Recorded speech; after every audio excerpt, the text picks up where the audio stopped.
शाह माफी मांगो, माफी मांगो, माफी मांगो, अमित शाह माफी मांगो, माफी मांगो, माफी मांगो। गुंडागिरी नहीं चलेगी, नहीं चलेगी, नहीं चलेगी, तानाशाही नहीं चलेगी, नहीं चलेगी, नहीं चलेगी, तानाशाही नहीं चलेगी, नहीं चलेगी, नहीं चलेगी। सर क्या मामला है?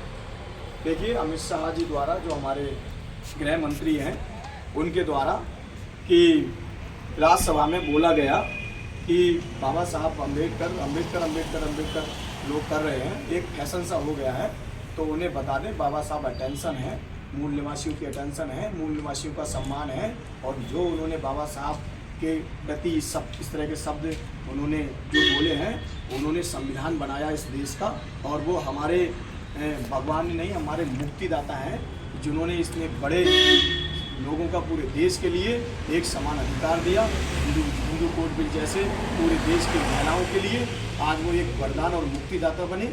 और ये जो बाबा साहब के प्रति, जो हमारे पुरखों के प्रति जो अपशब्द बोले गए, ये देशद्रोह है, और उनको देशद्रोह का उनको इस्तीफा देना चाहिए, और देशद्रोह का उनके ऊपर मुकदमा भी ठोकना चाहिए।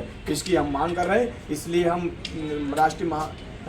राष्ट्रपति श्रीमती द्रौपदी मुर्मू जी को इसका ज्ञापन अधिकारी द्वारा सौंपने आए, और अगर ये उन्होंने माफ़ी नहीं मांगी तो ये आंदोलन आगे बढ़ेगा, और ये हम लगातार पूरे देश में लड़ाई चल रही है।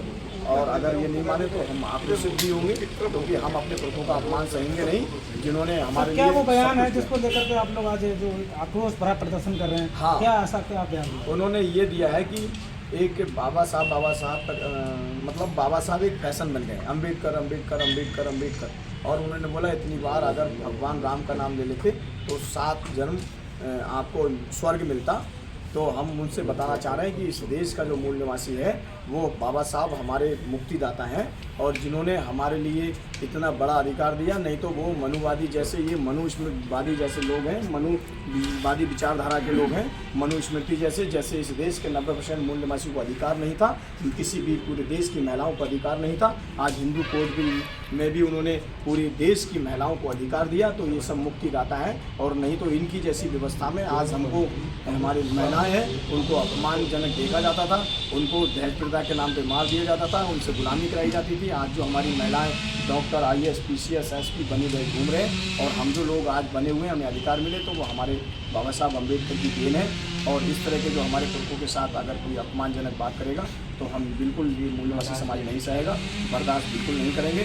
तो इसलिए उनको माफ़ी मांगनी चाहिए, और अगर वो उन्होंने माफ़ी नहीं मांगी तो हम लोग इस आंदोलन को और रोड पे ले जाएंगे, और ये इसको देशद्रोह का इन पर मुकदमा भी लगाना चाहिए। नहीं तो ये हमारा पूरा मूल निवासी समाज इनको इसका हरियाणा बोलना। मूल निवासी जागेगा, चोर लुटेरा भागेगा, मूल निवासी जागेगा, चोर लुटेरा भागेगा, हमारी शान।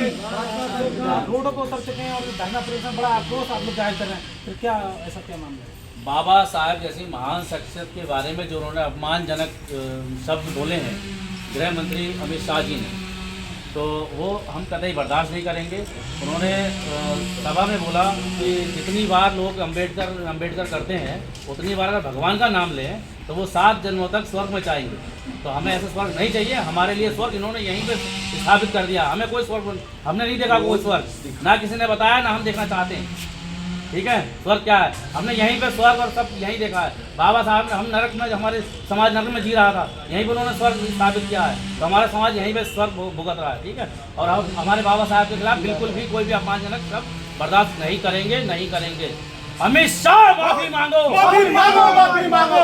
सर क्या चाहते हैं आप लोग इस आंदोलन में, इस तरह का प्रदर्शन करके आप लोग क्या अपनी बात रखना चाहते हैं? हम अपनी बात PTID की तरफ से ये रखना चाहते हैं कि अमित शाह ने जो बयान राज्यसभा में दिया है वो बहुत घिनौना शब्द है, और इस पर जो है हम तो कह रहे हैं कि 7 जन्म तक ये माफ़ी मांगे अमित शाह, और ये बाबा साहब के जो है पैरों पर 7 वर्षों तक, 7 जन्मों तक जो है वो माफ़ी मांगता रहेगा। और इसके लिए मैं ये आग्रह कर रहा हूँ कि ये सबसे बहुत घिनौना शब्द है जो अमित शाह, एक गृह मंत्री, बड़े पोस्ट पे रहते हुए, और ये बाबा साहब को अपमान किया है। इसके लिए हम कतई नहीं बाबा साहब का अपमान सहेंगे। ये मेरा कहना है। बाबा साहब अमर रहे, बाबा साहब अमर रहे। गृह मंत्री पद से रहते हुए क्या वो मांग लेंगे? आपको क्या लगता बिल्कुल मांगनी पड़ेगी माफी। पद किसने दिया? पद तो जनता ने ही दिया है ना। क्यों नहीं मांगेंगे भाई? माफी मांगनी पड़ेगी उनको। है? सर, अगर गृह मंत्री जी अगर माफी नहीं मांगते तो क्या आपकी रणनीति आगे की रहेगी? देखिए आज वो जो राज्यसभा में संसद में बैठे हैं वो संविधान की देन है, वो भी बाबा साहब की देन है। वो भूल चुके हैं, वो भूल चुके हैं। जब संसद में ये जनता इस देश की जो मुखिया है वो बिठाल सकती है, वो अधिकार जो संविधान ने दिया है तो उन्हें उतार भी सकती है, चौपट भी ला सकती है, तो उन्हें भिखारी भी बना सकती है। ये अच्छी तरह से जान लें, उन्हें माफी मांगनी पड़ेगी और उन पर देशद्रोह का मुकदमा होना चाहिए और ये मुकदमा वो करवाएंगे हम लोग और उनको क्या कहते हैं माफी भी मांगनी पड़ेगी। ये अच्छी तरह से आप जान लीजिए और नहीं तो ये आंदोलन बहुत बड़ा होगा। हम अपने प्रभु का अपमान सभी करेंगे। लिख लीजिए। तो ये थे उधम सिंह नगर में आंदोलनकारी जो कि बाबा साहब के जो उधम सिंह की मूर्ति लगी पर दिए गए अमित शाह के द्वारा बयान को लेकर के अपना विरोध प्रदर्शन कर रहे हैं। देखते रहिए हमारे इंडस्ट्री टीवी को। जय भीम, जय संविधान।